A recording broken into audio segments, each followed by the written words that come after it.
Hello and welcome to IGNOU BAPSH। आज हम BPCS 185 का यूनिट नंबर 6 देखने जा रहे हैं, जिसका टाइटल है strategies to develop emotional competence. कि इमोशनल कॉम्पिटेंस को हम डेवलप कैसे कर सकते हैं। तो शुरुआत करते हैं इमोशनल कॉम्पिटेंस को समझने से। तो इमोशनल कॉम्पिटेंस हम यूनिट नंबर 1 से देखते आ रहे हैं कि ये कुछ ऐसी एबिलिटीज़ होती हैं जिसमें self awareness, self management, self social awareness और सोशल स्किल्स जैसे यहाँ पर डोमेन्स आते हैं।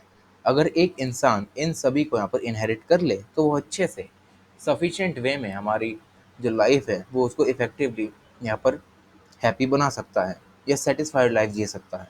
तो इसी को कहते हैं हम इमोशनल कॉम्पिटेंस। उसके बाद अगर हम सारनी नाम की स्कॉलर की यहाँ पर डेफिनेशन देखें तो उनके अकॉर्डिंग इमोशनल कॉम्पिटेंस एक सेट ऑफ डेवलप्ड स्किल्स हैं used by emotionally competent individuals. कि मतलब ये एक ऐसे सेट ऑफ डेवलप्ड स्किल्स होती हैं जो कि एक इमोशनली कॉम्पिटेंट इंडिविजुअल अपने इमोशनल एलिसिटिंग जो इन्वायरमेंट्स हैं उसमें वो यूज़ करते हैं, जहाँ पर वो इमोशनली दूसरों के साथ कॉन्टैक्ट करता है, इंटरपर्सनल रिलेशनशिप्स में जाता है। तो ये सारी चीज़ें यहाँ पर हमें बताई जाती हैं। उसके बाद जो स्कॉलर हैं वो हमें 8 तरीके बताते हैं कि कैसे इमोशनल कॉम्पिटेंस को हम यहाँ पर हैंडल कर सकते हैं। सबसे पहला जो स्किल है वो है being aware of one's emotions. कि अपने अंदर आने वाले जो भी इमोशंस हैं उनसे अवेयर रहो कि वो आ क्यों रहे हैं, रीज़न क्या है। उसके बाद दूसरे के इमोशंस को अंडरस्टैंड करो कि हम जिससे बात कर रहे हैं तो उसके सामने क्या-क्या इमोशंस आ रहे हैं, ठीक है? उसके अंदर आने वाले इमोशंस क्या-क्या हैं, उसके पीछे के रीज़न क्या है कि क्यों ये पर्टिकुलर इंसान जिससे मैं बात कर रहा हूँ, उसके अंदर ये इमोशंस आते हैं।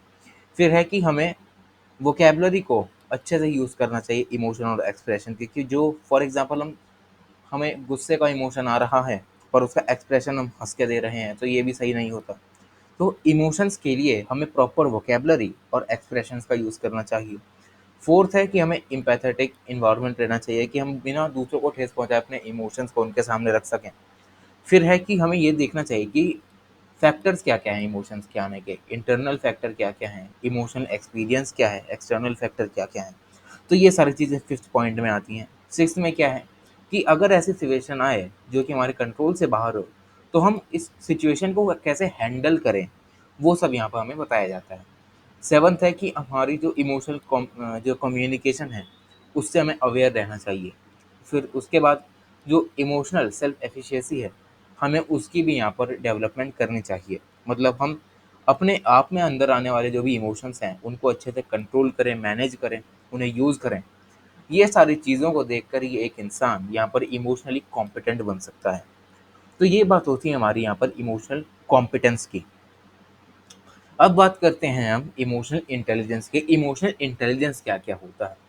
तो इमोशनल इंटेलिजेंस में हमें बताया जाता है कि हम अपने अंदर आने वाले जो भी इमोशंस हैं, उसको कैसे जान सकते हैं, कंट्रोल कैसे कर सकते हैं, दूसरों के सामने हम उन्हें इफ़ेक्टिवली एक्सप्रेस कैसे कर सकते हैं। तो यही होता है हमारा इमोशनल इंटेलिजेंस। इससे कि अगर हम एक इंसान इन सारी चीज़ों को अपने अंदर इनहेरिट कर लेता है, तो अपनी लाइफ में वो सक्सेस को कंट्रीब्यूट कर सकता है, ठीक है? हैप्पीनेस के साथ अपनी एक पॉजिटिव वे में लाइफ को जी सकता है। अब ये जो इमोशनल कॉम्पिटेंस है, इसमें कौन-कौन सी चीज़ें आती हैं, हमने यहाँ पर ऊपर देख के रखी हैं कि जो भी जैसे कि सोशल अवेयरनेस हो गया, self management, self awareness, social skills, तो यही सारी चीज़ें हमारे पास इमोशनल इंटेलिजेंस में आती हैं। अब यहाँ पर एक क्वेश्चन उठाया जाता है कि जो इमोशनल इंटेलिजेंस है, वो हम सीख सकते हैं क्या? बहुत सारे लोगों का एक क्वेश्चन रहता है कि क्या हम अपनी इमोशनल इंटेलिजेंस को बढ़ा सकते हैं विद टाइम, ताकि हम एक इमोशनल कॉम्पिटेंट इंसान बन सकें? तो इसका आंसर जो निकल के आता है वो येस में निकल कर आता है, क्योंकि अगर हम आईक्यू को देखें जहाँ पर हमें कॉग्निटिव स्किल्स की ज़्यादा ज़रूरत पड़ती है, जहाँ पर हमें कॉन्सेप्ट्स को याद करना पड़ता है, रिटेन करना पड़ता है, अप्लाई करना पड़ता है, तो ये सारी जो चीज़ें होती हैं वो एक टाइम के बाद हमारा दिमाग ज़्यादा स्टोर नहीं कर सकता। वहीं अगर हम एआई की बात करें तो वो किसी भी पर्टिकुलर पॉइंट ऑफ टाइम पे हम यहाँ पर उसे इम्प्रूव कर सकते हैं, अगर वो एक थ्री फोल्ड अप्रोच का यूज़ करे तो। जिसमें पहला ये रहता है कि अपने अंदर जो भी एआई का लेवल है, ठीक है, अपने अंदर के इमोशंस को देख लो कि वो आ क्यों रहे हैं, कैसे हैं, उनके पीछे क्या-क्या रीज़न्स हैं, लेबल करने में हमें दिक्कत आ रही है क्या? इससे होगा क्या कि हम यहाँ एआई के लेवल को जान सकेंगे। उस जानने के बाद हम ये देख सकेंगे कि कहाँ हमें ज़्यादा अटेंशन देनी है। तो सेकंड स्टेप यही है कि जो भी ईआई के एस्पेक्ट्स जहाँ पर हमें ज़्यादा अटेंशन देनी है, जैसे कि सेल्फ अवेयरनेस, सेल्फ रेगुलेशन, इन सभी पे अपना काम करना शुरू करें। थर्ड है कि हमें प्रॉपर फीडबैक मिले हमारे इमोशन से रिलेटेड, कि हमारा इमोशन जो आ रहा है उसके लिए हमें प्रॉपर फीडबैक मिले, जिस फीडबैक के हिसाब से हम अपने आने वाले इमोशंस को यहाँ पर लेबल कर सकें, उनको मैनेज कर सकें, कंट्रोल कर सकें। तो ये सारी चीज़ों से हम यहाँ पर ईआई को इम्प्रूव कर सकते हैं। अगर हम बात करें कि स्ट्रैटेजीज क्या क्या होती हैं इमोशनल कॉम्पिटेंस को डेवलप करने की, वो यहाँ पर कुछ इस प्रकार से दे रखी हैं। तो इमोशनल इंटेलिजेंस हम देखते हैं कि अगर एक इंसान को यहाँ पर इमोशनली कॉम्पिटेंट बनना है तो उसे सबसे पहले इमोशनली इंटेलिजेंट बनना पड़ेगा। तो इसी के लिए यहाँ पर हमें बताया गया है कि जो इमोशनल इंटेलिजेंस है उसके यहाँ पर दो एस्पेक्ट्स रहते हैं, जैसे कि इंट्रापर्सनल एस्पेक्ट, मतलब एक इंसान के अंदर होने वाली जो चीज़ें होती हैं, जैसे कि self awareness, self regulation, motivation. फिर आता है इंटरपर्सनल एस्पेक्ट, मतलब दो या दो से ज़्यादा लोगों के बीच में जो भी रिलेशनशिप्स होती है उसमें आने वाले जो भी इमोशंस होते हैं वो इंटर पर्सनल एस्पेक्ट्स में आते हैं, जिसमें आता है एम्पैथी और सोशल स्किल्स। तो सबसे पहले बात करते हैं कि हम इंट्रापर्सनल एस्पेक्ट्स को कैसे डेवलप कर सकते हैं। इसमें सबसे पहला आता है focusing on aspects of the emotions. की फर्स्ट थिंग जो हमें करनी है वो ये है कि हमें इमोशनल कॉम्पिटेंस अगर उसे गेन करना है तो अपने इमोशंस पर सबसे पहले फोकस करना पड़ेगा, कि हमारे इमोशंस, उनका नेचर क्या है, वो हमें मीनिंग क्या प्रोवाइड करने जा रहे हैं, उस पर्टिकुलर कंटेक्स्ट में उनका रेलेवेंस क्या है, क्या हमें एक इमोशन बताना चाह रहा है, वो दूसरों को कैसे इम्पैक्ट करेगा, इससे हमारे जो लाइफ है उसको क्या इम्पैक्ट होगा। तो ये सारी चीज़ें हमारे पास सबसे पहले होनी चाहिए कि हम इन पर फोकस करें। सेकंड आता है being aware of your self, कि इमोशनल सेल्फ अवेयरनेस हमें इससे ये बताएगी कि कौन कौन सी ऐसी चीज़ें हैं जो हमें सॉरी जिस पे हमें ध्यान देना चाहिए। ठीक है। इमोशनली सेल्फ अवेयरनेस का मतलब ही यही है कि हमें ये देखना चाहिए कि हमारे इमोशंस का ओरिजिन क्या है, इससे कि हमें अवेयरनेस मिलती है अपने इमोशंस के बारे में, ताकि हम उन पे कंट्रोल कर सकें। उसके बाद हम उन्हें ट्रैक कर सकते हैं कि करंट में जो हमारे इमोशंस हैं वो कैसे आ रहे हैं। उसके बाद हम अपने आप को स्कैन कर सकते हैं कि हमारे जो इमोशंस हैं, कि कैसे मैं बिहेव कर रहा हूँ, हमारी थिंकिंग कैसी है, क्यों मैं सैड फील करता हूँ, क्यों मैं इरिटेटेड फील करता हूँ, क्या क्या चैलेंजेस मेरी बॉडी में आ रहे हैं। उस सेल्फ स्कैनिंग से हम यहाँ पर अपनी सेल्फ अवेयरनेस को बढ़ा सकते हैं, जिससे कि हम अपने आप को और बेहतर तरीके से जान सकते हैं। क्योंकि एक्यूरेट सेल्फ असेसमेंट अगर हमने कर लिया तो हम ट्रू सेंस में अपने आप को जान सकेंगे, और एक इंसान अगर अपने इमोशंस के बारे में अवेयर है तो वो अच्छे से अपनी लाइफ को यहाँ पर जी सकता है। थर्ड पॉइंट आता है बीइंग असर्टिव। असर्टिवनेस का मतलब ये है कि जो भी हम कम्युनिकेट कर रहे हैं वो कॉन्फिडेंटली करें, क्लियर करें। ठीक है, क्योंकि पिछले यूनिट में हमने 3 या 5 चीज़ को देखा था जो असर्टिवनेस के होते हैं, जैसे कि कॉन्फिडेंट, क्लियर, कंसाइज़। इन सभी चीज़ों को लेकर जब एक इंसान कम्युनिकेट करता है तो ये कहीं न कहीं ये दिखाई देता है कि जो फ्यूचर उसकी रिलेशनशिप रहने वाली है वो एक पॉजिटिव वे में जाने वाली है। ठीक है?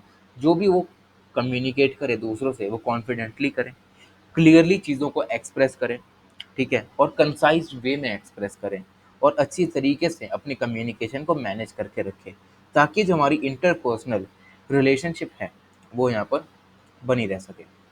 फिर आता है कॉग्निटिव रिस्ट्रक्चरिंग, कि कॉग्निटिव रिस्ट्रक्चरिंग का मतलब है कि अपने अंदर आने वाले थॉट से अवेयर रहो, और जो भी उन थॉट से आने वाली थिंकिंग है उनके बारे में सोचो कि क्यों इन पर्टिकुलर थॉट से मुझे ये ख्वाब आ रहे हैं, क्यों मैं ऐसा सोच रहा हूँ।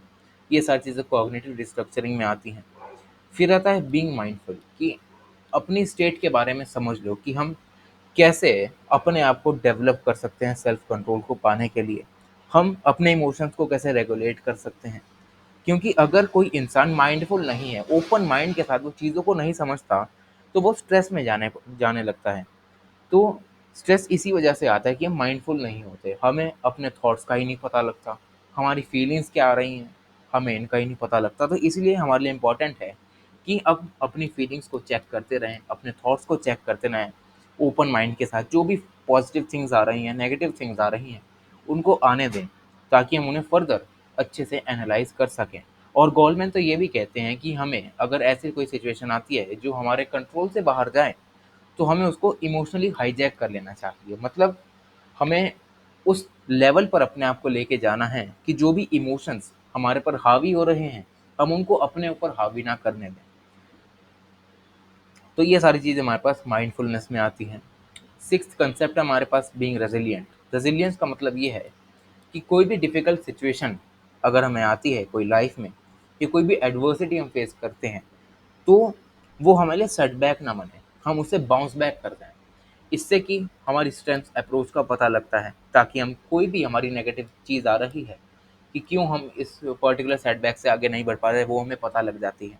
ताकि हम एक पॉजिटिव आउटलुक के साथ यहाँ पर नेवर से डाई जैसे एटीट्यूड को यहाँ पर अपने अंदर ला सकें, ताकि हम अपने ऊपर कंट्रोल पा सकें, एक पर्सनल आउटकम लाएँ, ठीक है? जो भी एक्सटर्नल फैक्टर्स होते हैं, फैमिली सिचुएशंस, अपने ऊपर इनको हावी ना होने दें। ये सारी चीज़ें बीइंग रेज़िलिएंट में आती हैं। सेवंथ कंसेप्ट आता है कोपिंग स्ट्रैटेजीज़, कि कोपिंग स्ट्रैटेजीज़ यहाँ पर इंडिविजुअल यूज़ कर सकते हैं कि जो भी इमोशन से रिलेटेड यहाँ पर प्रॉब्लम्स वो फेस कर रहे हैं, वो उनको यहाँ पर एड्रेस करें, उनको इमोशनली यहाँ पर रिस्पॉन्स दें कि क्या एक इंडिविजुअल इस सिचुएशन में कौन से तरीके का यूज़ कर सकता है कि वो उस सिचुएशन से बाहर आ जाए। तो ये सारी चीज़ें हमारे पास कोपिंग स्ट्रैटेजीज़ में आती हैं। फिर आता है हमारे पास डेवलपिंग पॉजिटिव एटीट्यूड, कि हमने बहुत सारी चीज़ें कर ली, ठीक है, हम रेजिलिएंट बन गए, असर्टिव बन गए, पर लास्ट में जो सबसे इम्पोर्टेंट पार्ट आता है वो आता है पॉजिटिव एटीट्यूड का। अगर हम अपनी लाइफ में हमेशा नेगेटिव सोचते हैं तो हमारे साथ नेगेटिव ही होता है। तो इसीलिए यहाँ पर इमोशनली कॉम्पिटेंट बनने के लिए हमें चाहिए कि हमारे पास एक पॉजिटिव एटीट्यूड हो। हम अपने आप का सेल्फ असेसमेंट करें, सेल्फ अपने आप को एक्सेप्ट करें कि जो भी हमें कमियां हैं हम उसे एक्सेप्ट करते हैं। हम रियलिस्टिक बनने की कोशिश करें, हमारे पास प्रॉब्लम सॉल्विंग एबिलिटीज़ होनी चाहिए, हम अपने आप को मोटिवेटेड रखें, एक कंस्ट्रक्टिव अप्रोच के साथ हम अपनी लाइफ में आगे बढ़ें, अपॉर्चुनिटीज़ को देखें, हर सिचुएशन में क्या क्या अपॉर्चुनिटी निकल कर आ रही है, हम उसके पॉजिटिव एटीट्यूड के साथ यहाँ पर आएँ। क्योंकि पॉजिटिव एटीट्यूड में पॉजिटिव थॉट्स आते हैं, पॉजिटिव फीलिंग्स आती हैं, हम पॉजिटिव एक्शन लेने के लिए मोटिवेटेड रहते हैं, जिसकी वजह से वो पर्टिकुलर सिचुएशन जो भी हो, अच्छी है बुरी है, हम उसे अच्छे से यहाँ पर कोप अप कर सकते हैं। तो ये सारी बात आती है हमारी पॉजिटिव माइंडसेट की। अब हम बात करते हैं कि कौन कौन से स्ट्रैटेजीज हैं जो कि इंटरपर्सनल एस्पेक्ट से रिलेटेड हैं, जिसमें सबसे पहली जो हमारी एक्टिविटी आती है वो आता है डेवलपिंग एम्पैथी। एम्पैथी इस चीज़ को कहा जाता है कि हम अपने आप को दूसरों के नज़रिए से देखें कि दूसरे हमारे बारे में क्या सोचते हैं। इसका मतलब यही है कि हम अपने आप को दूसरे पर्सन के पर्सपेक्टिव से देखें कि कैसे जो दूसरा इंसान है वो हमारे इमोशंस को एनालाइज करता है, कैसे वो हमारे में सोचता है। तो ये सारी चीज़ें हमारे पास डेवलपिंग एम्पैथी में आती हैं। सेकंड आता है हमारे पास डेवलपिंग इफेक्टिव कम्युनिकेशन स्किल। तो इंटरपर्सनल स्किल्स में सबसे इम्पॉर्टेंट यही रहता है कि हम अपनी कम्युनिकेशन को वेल एस्टेब्लिश रखें। अगर हम इमोशनल इंटेलिजेंस स्किल की बात करें तो ये जो स्किल है हमारे पास कम्युनिकेशन की, वो इसमें एक बहुत बड़ा रोल निभाती है। क्योंकि इफेक्टिव कम्युनिकेशन वो होती है जहाँ पर हम सामने वाले की सुनते हैं, अच्छे से सुनने के बाद हम उसका जवाब देते हैं, इससे कि उसे ये लगता है कि हाँ, ये जो इंसान मेरे से बात कर रहा है वो मेरी बातों का यहाँ पर उसको यहाँ पर अच्छे से अटेंड कर रहा है, और मेरी बातों पर वो अटेंशन दे रहा है। अगर हम वर्बल में बात करें, अगर वहीं हम नॉन वर्बल लैंग्वेज की बात करें या पैरा लैंग्वेज की बात करें, तो उनके आई कांटेक्ट, फेशियल एक्सप्रेशन से हम यहाँ पर देख सकते हैं कि कैसे कोई इंसान हमसे बात करके हमको देखकर कैसे-कैसे बॉडी पोस्चर बना रहा है, उसके फेशियल एक्सप्रेशंस क्या आ रहे हैं। तो ये सारी चीज़ें हम यहाँ पर सीख सकते हैं इमोशनल सॉरी कम्युनिकेशन स्किल्स में। फिर आता है enhancing decision making and problem solving capacity.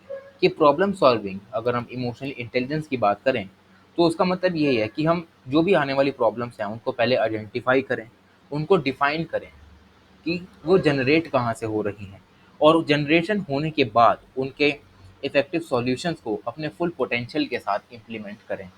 कोई इंसान अगर इमोशनली इंटेलिजेंट है तो उसके पास एक कैपेसिटी होती है कि वो किसी भी प्रॉब्लम को उसके एप्रोप्रिएट डिसीजन बनाता है कि कैसे मुझे प्रॉब्लम को सॉल्व करना है, उसके बाद वो एडिक्वेट सॉल्यूशन लेके आता है। और इसमें यहाँ पर तरीके भी बताए गए हैं कि किस किस तरीके से हम यहाँ पर प्रॉब्लम को सॉल्व कर सकते हैं। सबसे पहला तरीका है कि हम प्रॉब्लम के बारे में जान लें डिटेल में, उसका नेचर क्या है, ठीक है, उसको लेबल कर दें। फिर है कि जो भी इंटरेस्ट हमारे उस प्रॉब्लम से रिलेटेड है, कि हमारे उस प्रॉब्लम से लड़ने के लिए जो भी एबिलिटीज़ चाहिए, जो स्ट्रेंथ्स चाहिए, हम उसको एनालाइज कर लें कि क्या वो हमारे पास है कि नहीं।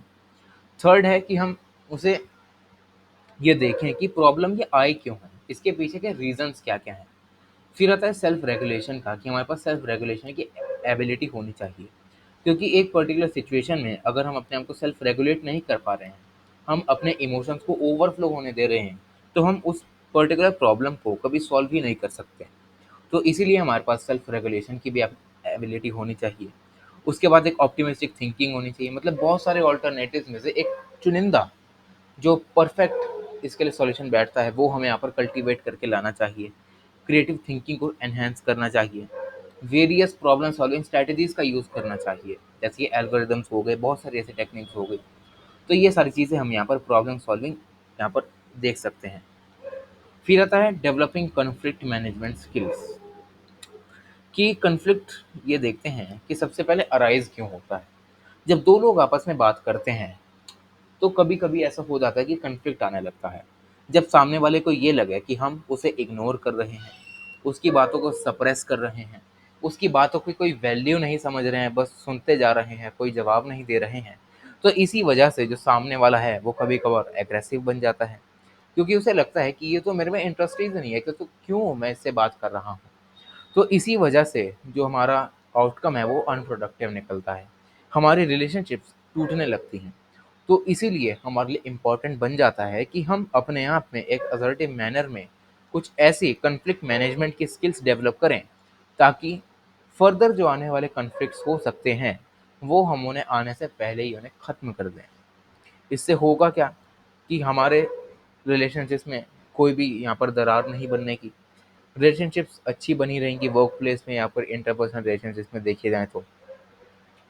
और इसको डेवलप करने के लिए हमें चाहिए क्या कि दूसरों जो भी दूसरा हमसे बात कर रहा है, हम उसको एक्सेप्ट करें, उसको रिजेक्ट यहाँ पर रिस्पेक्ट दें अदर पर्सन को जिससे भी हम बात कर रहे हैं।